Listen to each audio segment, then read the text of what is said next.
కరీంనగర్ నియోజకవర్గ అభివృద్ధి ప్రదాత మా అందరి అభిమాన నాయకుడు గంగుల కమలాకరణ గారి జన్మదినం ఈరోజు కరీంనగర్ నగరంలో కరీంనగర్ నియోజకవర్గంలో ఒక పండగ వాతావరణంలో అందరం కూడా పెద్ద ఎత్తున జరుపుకుంటా ఉన్నాం. దానిలో భాగంగా ఈరోజు ఈ జన్మదిన వేడుకలు ప్రారంభం ఇక్కడ వెంకటేశ్వర గంగుల కమలాకరణ గారికి అత్యంత ఇష్టమైన దేవుడు వెంకటేశ్వర స్వామి దేవాలయంలో ప్రత్యేక పూజా కార్యక్రమం నిర్వహించి ఇక్కడ ఉన్న వారందరూ కూడా అల్పాహార వితరణ కార్యక్రమం చేసి వారి జన్మదిన వేడుకలు ప్రారంభం చేసి ఉన్నాము.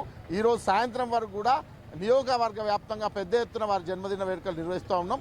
వారు రాజకీయంగా ఇంకా అత్యున్నత పదవులు అధిరోహించాలని వారి నాయకత్వంలో మొక్కలుగా ఉన్నటువంటి మా నాయకులంతా కూడా మహావృక్షాలుగా అయ్యేంత మా అందరికీ వారు దోహదపడాలని మా అందరికి కూడా సహకరించాలని దానికోసం వారు ఆయురారోగ్యాలతో అష్టైశ్వర్యాలతో ఉండాలని వారి దీవెనలు మా అందరిపైన ఉండాలని ఆ దేవుడి దీవెనలు కమలాకరణ పై ఉండాలని కోరుకుంటూ ఈరోజు జన్మదిన వేడుకలు జరుపుతా ఉన్నాం. జై